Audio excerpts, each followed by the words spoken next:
Hola oyentes y videntes de Radio Sefarad, volvemos a encontrarnos con Mati Zweig en su sección Al Este de Nuestra Historia. ¿Qué tal, Mati? ¿Qué tal, Jorge? Gracias por tenerme nuevamente hoy día con un especial tema que son los judíos de Serbia. Pues vamos allá, cuéntanos. Los judíos de Serbia, por supuesto, hoy hablamos de Serbia, como todos los cambios que han habido geográficamente. Antes eran parte de la gran Yugoslavia y antes de eso también estaban repartidos entre lo que venía a ser el reino de Yugoslavia por un lado, el imperio austrohúngaro por el otro, pero hoy nos vamos a concentrar en la historia de los judíos que estuvieron siempre en lo que hoy día es llamado Serbia. Primero que nada, ya vemos que varias comunidades que hemos hablado son desde la época romana, o sea, están hace 2000 años. Increíblemente, pero más que nada la gran cantidad llegó en los siglos XV y XVI, muchos judíos sefaradíes que huían de la Inquisición en España y Portugal y se establecieron en lo que en esa época era el Imperio Otomano, que también esa parte de Serbia estaba en el Imperio Otomano. Ahora, si llegamos hasta antes de la Segunda Guerra Mundial, la comunidad judía en Serbia se calcula que era de unas 33.000 personas y la mayoría estaban concentradas en dos ciudades o digamos en una ciudad y en una zona, o sea, en Belgrado, en la capital, y en la región de Voivodina, que ya vamos a hablar de ella también. Ahora, durante la ocupación nazi fue terrible porque llegaron los nazis, se hizo muy rápido la limpieza de los judíos de la zona y otros que habían traído de otras zonas, y toda la zona en 1942 ya Serbia fue llamada Judenfrei, o sea, zona libre de judíos, como le llamaban los nazis, habiendo matado a 14.500 judíos. Después terminó la guerra, empezaron los sobrevivientes a emigrar y principalmente se fueron a Israel. Ahora, desde el punto de vista de los judíos que quedan oficialmente en las comunidades, algo muy chico, hubo un censo en el 2022 que dijo que había 709 personas que se consideraban judías, y como siempre en todos esos países, varios cientos, tal vez miles, que cada uno hace su vida sin identificarse como parte de las instituciones judías, ¿verdad? Eh, Ahora, o sea que es muy reducido. Quedaron centros comunitarios activos en lo que se llama la Asociación Histórica Judía en Belgrado, y tienen un gran museo y tienen varias sinagogas que han quedado, porque han tenido una historia muy rica del judaísmo en el país. Ahora te hablaba de la zona de Voivodina y de los judíos de Voivodina, porque tiene también personalidades destacadas que han salido de ahí. Estaban más que nada todos concentrados en la zona que se llama Novi Sad, Subotica y Pančevo. Subotica, por supuesto, de la palabra Shabbat. Históricamente hay una comunidad judía bastante importante, y bueno, como dije, hoy en día quedan pocas, pero tienen grandes sinagogas muy coloridas, muy especiales. Por ejemplo, la sinagoga de Novi Sad, que fue construida entre 1905 y 1909, es un hito histórico de lo que venía a ser la presencia judía en la zona. Eh, Ahora, de ahí salieron gente que, bueno, primero fueron absorbidos en el año 1920 por Yugoslavia, y antes eran del Imperio Austrohúngaro. Y entonces de ahí salió, por ejemplo, que te quería hablar de Yosef Tomi Lapid, que es un político súper conocido, que ya ha fallecido en Israel, y nació en Serbia, nació en 1931, exactamente ahí en Novi Sad, en una familia judía, pero de los que hablaban húngaro, ¿no?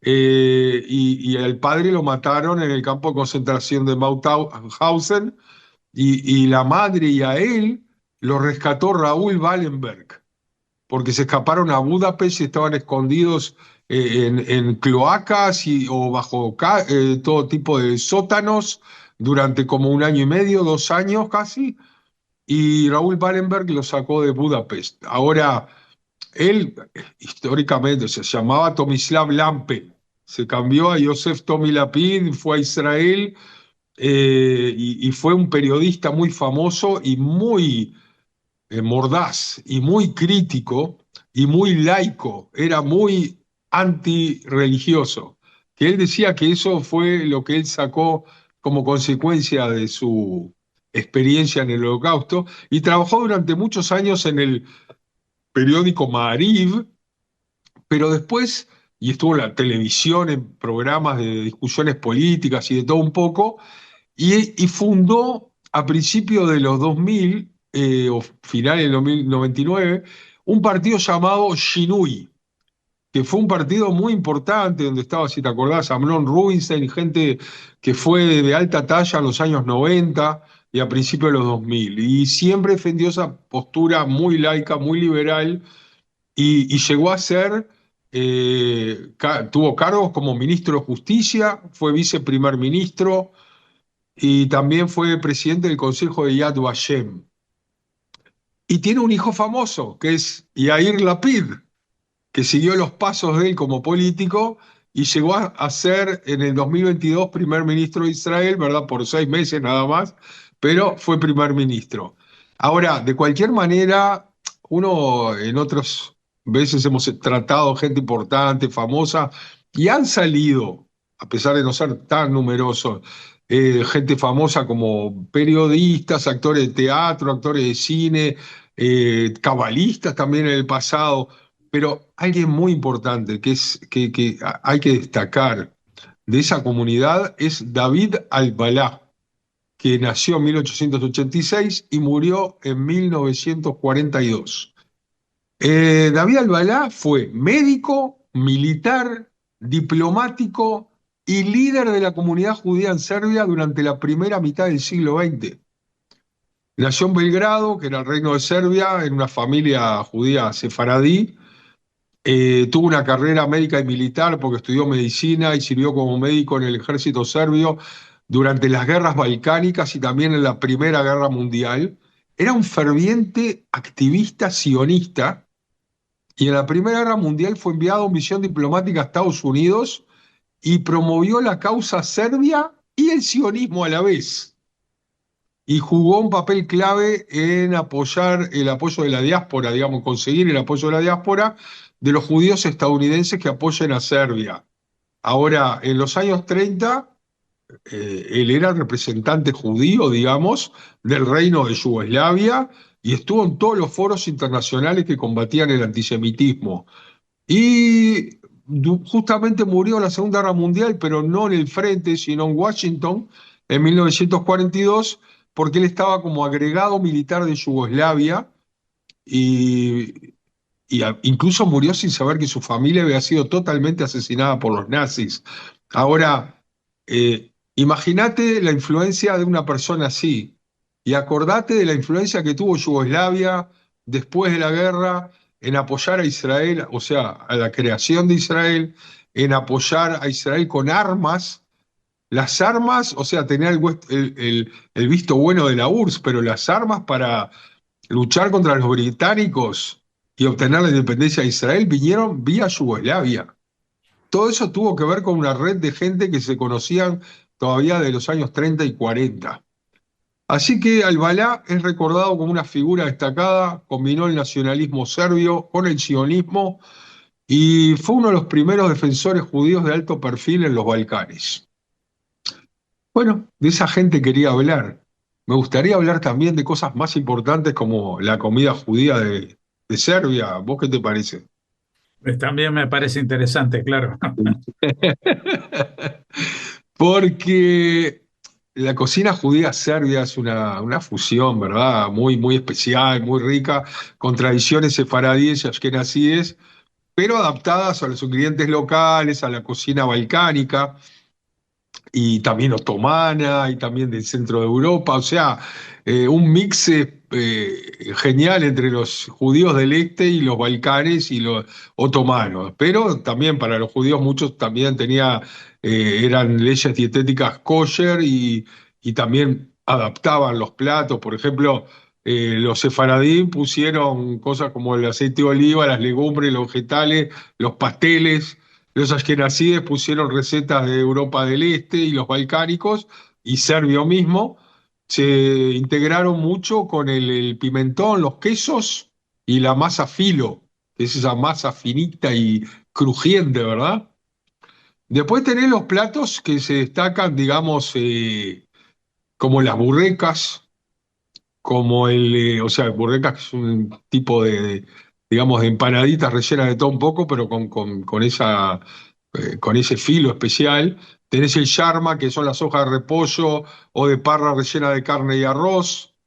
Tenés el prebranás, que es un guiso de frijoles al horno, que viene a ser como parve, porque no es ni lácteo ni cárnico.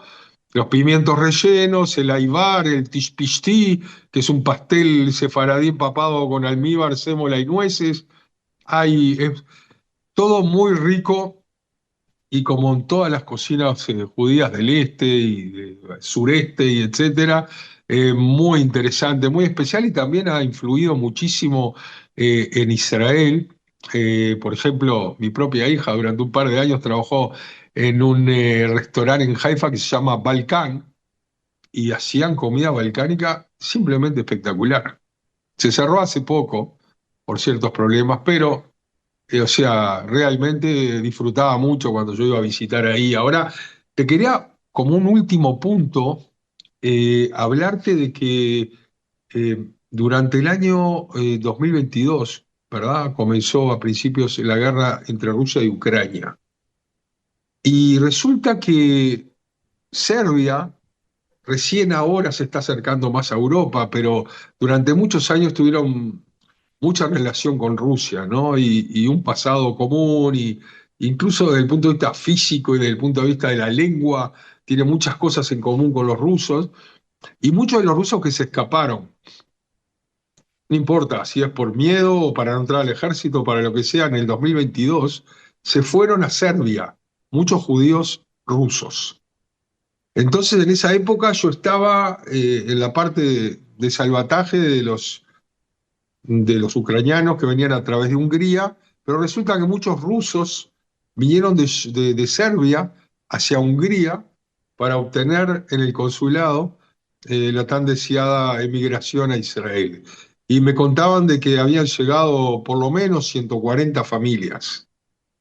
O sea que eso también es parte de la historia judía moderna, que se está dando en Serbia. Hoy en día Serbia tiene unas relaciones muy buenas con Israel, y problemas internos entre ser más hacia el este o más hacia Europa, y en eso, como siempre, también hay judíos de un lado y del otro. Ujú. Bueno, nos encanta que nos hayas hablado de esta situación tan especial de Serbia, que se sitúa justamente en esa frontera invisible entre el mundo sefardí y el ashkenazí, y Exactamente. que es ahí en la zona de los Balcanes, donde justamente de ese país que mencionábamos, Yugoslavia, han nacido como 7 u 8 países distintos, ¿no? Porque ahí incluso algunos todavía tienen dentro de sí, como Bosnia y Herzegovina, Claro. islas de gente que son serbios, la República Serbia dentro Que se de... llama Serpaska. Y todo el tiempo me encontré con el embajador hace un par de semanas de Bosnia y Herzegovina en Israel, es de esa zona, de la zona serbia, y le pregunté directamente en la cara si tenían proyecto de ser independientes y separarse, y me dijeron no, mientras nosotros estamos con todo lo que se trató en Dayton, que fue cuando se hizo la paz para los Balcanes en el 99, y seguimos con eso, y somos tres pueblos, los serbios y los croatas y los musulmanes y todos, y vivimos en un solo país y tenemos que vivir en armonía. Y lo interesante es que los judíos de todos esos países lo que tenían en común es que todos hablaban ladino, Ujú. o O sea, sea, fuera de los askenazíes, ¿no? sí, sí. Y es increíble, porque cuando uno piensa en ladino, piensa en Turquía, en el norte de África, no sé, pero no piensa en esos países también. Bueno, pero Sarajevo siempre fue una ciudad insignia del sefardismo, ¿no? Es decir, Sí. más, más allá del centro del Imperio Otomano, eh, esa zona Y de. allí la comunidad judía tiene un nombre en español, se llama Asociación Israelita, porque viene del ladino. Exacto, sí, sí. Pues te agradecemos muchísimo, Mati, que nos hayas atendido y en este caso nos hayas acercado a una historia que parece muy lejana porque está en el este de Europa, pero que está muy vinculada en este caso a España. Muchas gracias también. Hasta la próxima. Hasta la próxima.